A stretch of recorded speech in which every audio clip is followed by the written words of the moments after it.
When the wife of this 62-year-old man walked into her garden on this sunny morning, she had no idea that her life was about to change forever. Beneath their grass pasture, she discovered a buried car.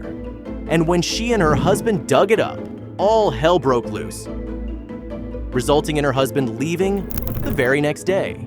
But before we start, smash the like button and make sure to subscribe if you haven't. And hit that notification bell so that you won't miss any new stories. There was a metal-like object sticking out of the soil. It wasn't much, but its material harshly contrasted with the loose and organic earth it was in. "My watering must have moved the ground a bit, uncovering this thing," Emily said to herself. She used her spade to dig around the pointy metal thing, but it didn't take long before a major fright fell upon Emily. The more she dug, the more the hairs on her neck stood up. This object was much larger than she initially thought. Emily yelled for her husband to come over and take a look, and his expression was just as shocked as hers. Nathan, Emily's husband, grabbed a shovel from the shed and joined his wife in the excavation. For over 2 hours, they dug around the foreign object, and by the end of it, Emily's rose garden was completely gone. But it resulted in a clear picture of what was beneath the soil. It was an old, rusty car. Nathan stated that the car was a model that had to be made in the 60s as he crouched next to it. The old man inspected every inch of the car and frowned his brows the entire time while doing it. However, Emily knew her husband was technical, so she figured he probably knew what he was talking about. She obliged and observed the car from a distance. After Nathan finished up his search, he guided her wife back inside. "I have to make a quick call." Emily guessed it must be with an expert, but the sounds that came from the other room indicated otherwise. Emily waited in the living room while her husband used his phone in their kitchen. Emily didn't know who was on the other end of the line, but she heard Nathan speaking frantically, and she could hear his erratic footsteps pacing around. The confused woman placed her ear against the closed kitchen door to get a better idea of what was going on behind it. Who the hell is he talking to? This wasn't just any random expert, because the volume and ferocity in Nathan's voice weren't how you converse with a stranger. His silent treatment angered his wife, and Emily asked Nathan who he called and what he found in the buried car wreck. But then her husband responded very out of character. He got angry and irritated and said it was none of her business. He also forbade Emily from entering that part of the garden. Emily's head was filled with questions. But every time she asked one, Nathan shut it down instantly. For the sake of not falling into an endless argument, the anxious Emily decided to let it rest for now. And at the end of the day, so did she. The two of them started in bed together. Nathan turned his body so his face pointed toward the wall, indicating that conversation was out of the question. Emily just stared at the ceiling, trying to calm her restless mind. After hours of headaches, she finally found some sleep. But when she woke up the next morning, Nathan's side of the bed was empty. It wasn't talking she heard, just busy footsteps fumbling with objects. When Emily got to the front door, she saw moving, going around in front of their house. It was Nathan, and he seemed anxious. The old man was hastily loading things into their car. Emily opened the door to talk to her husband, but the moment Nathan saw his wife's face sticking out of the open doorway, he bolted. The old man got into his car quickly and started the engine without saying a word. Emily ran toward the vehicle, but she was already too late. With screeching tires and high speed, Nathan hasted away in their car. Emily screamed from the top of her lungs, hoping her husband would still catch her words. "What the hell, man? Where are you going?" But Nathan didn't turn the car around, he just kept driving. In a desperate attempt to reach her husband, she tried to call him, but again, there was no response. This situation was getting too weird for the poor old woman, and Emily felt tears fill her eyes. And that feeling of desperation led her to ignore her husband's wishes, something she hardly ever did. Emily circled the rusty old car, hoping to find answers. She wasn't allowed to come this close before Nathan argued. However, with everything that happened over the last 24 hours, Emily questioned if that remark was even true. The old woman couldn't find anything at first, but when she crouched in the hole they dug and looked closer, she noticed something was off. There was a narrow but deep hole underneath the steering wheel. It wasn't in the car, but the ground it lay in, like someone dug a small shaft straight down in the ground, and it wasn't there yesterday. Did Nathan do this? Did Nathan dig up something without her knowing it? And was that why he left? Emily's head almost exploded because of all these questions. After the strange discovery, she walked back into the house defeated. She did not know what to do, but then she saw a letter on the table. She walked closer and saw that it was addressed to her. Once Emily opened it, she recognized her husband's handwriting instantly. He always wrote in a scribbly, narrow pattern, almost like a doctor would. Emily broke down in tears while reading the handwritten note. It continued, stating that it was not that he wanted to leave. He loved Emily with all his heart, but apparently he had to leave, and Nathan couldn't tell his wife why. The only thing the letter said was that it was for her safety. The confusion became too much as Emily dropped down in her reading chair.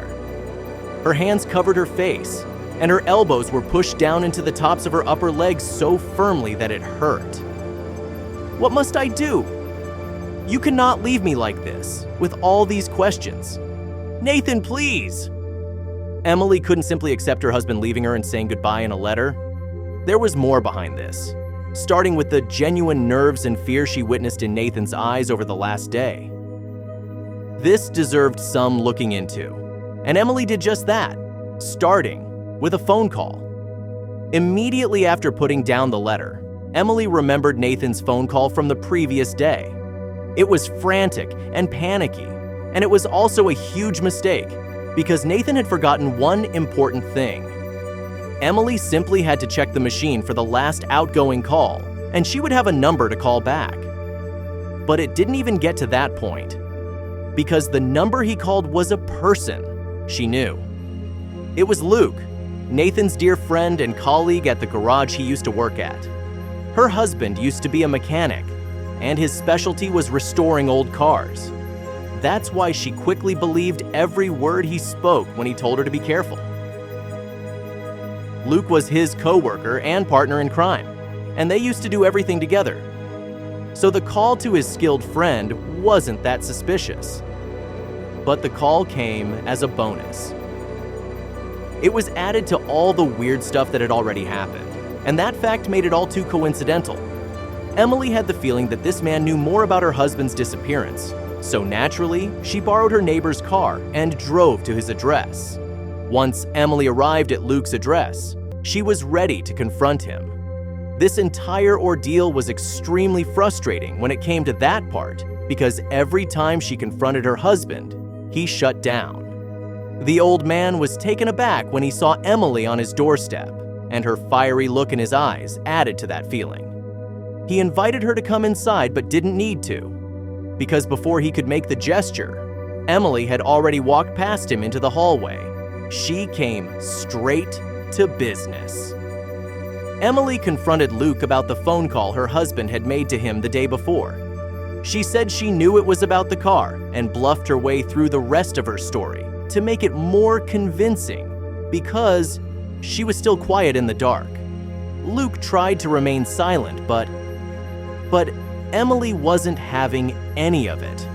The old woman started picking up stuff and started throwing them around his house, breaking the items on impact. It was quite the showing, and apparently it worked because Luke broke his silence very quickly. He told Emily that her husband indeed called him panicky about the car. Nathan begged me to keep quiet about it.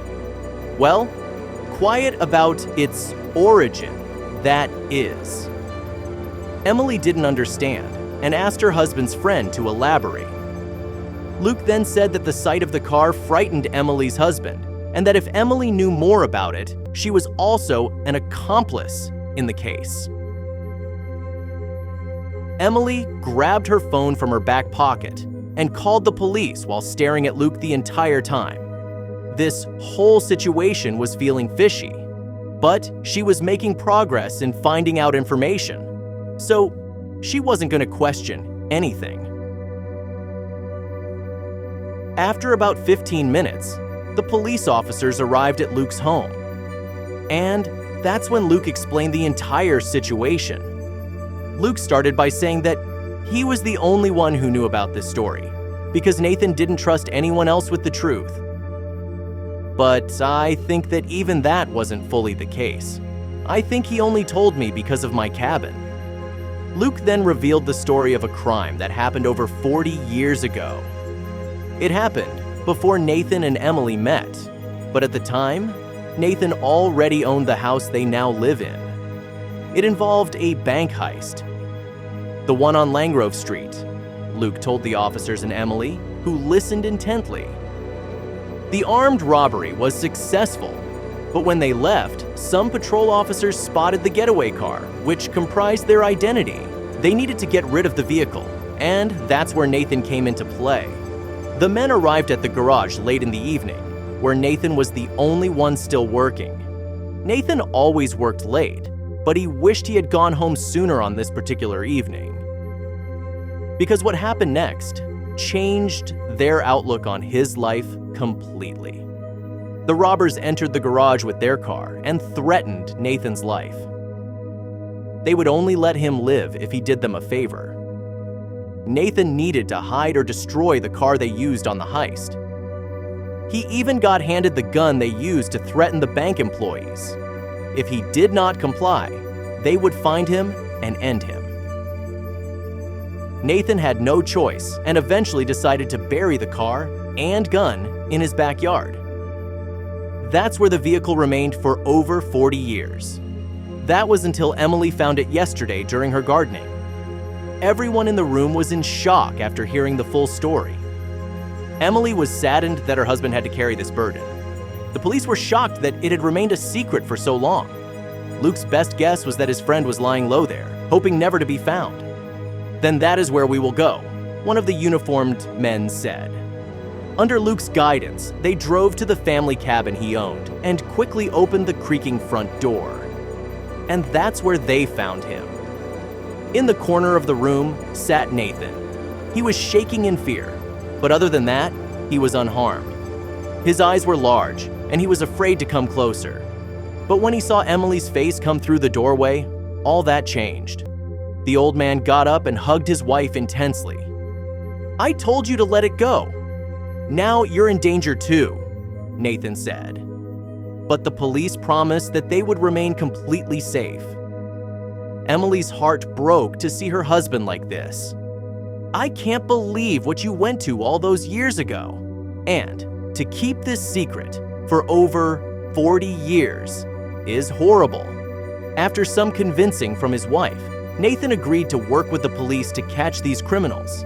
He realized that if the robbers got caught, he could finally put all of it to rest. He gave the cops all the information he got, including the women he dug up last night from the wreck site. He took the gun to protect his wife. He didn't want anyone to find the weapon in the garden and think she had anything to do with it.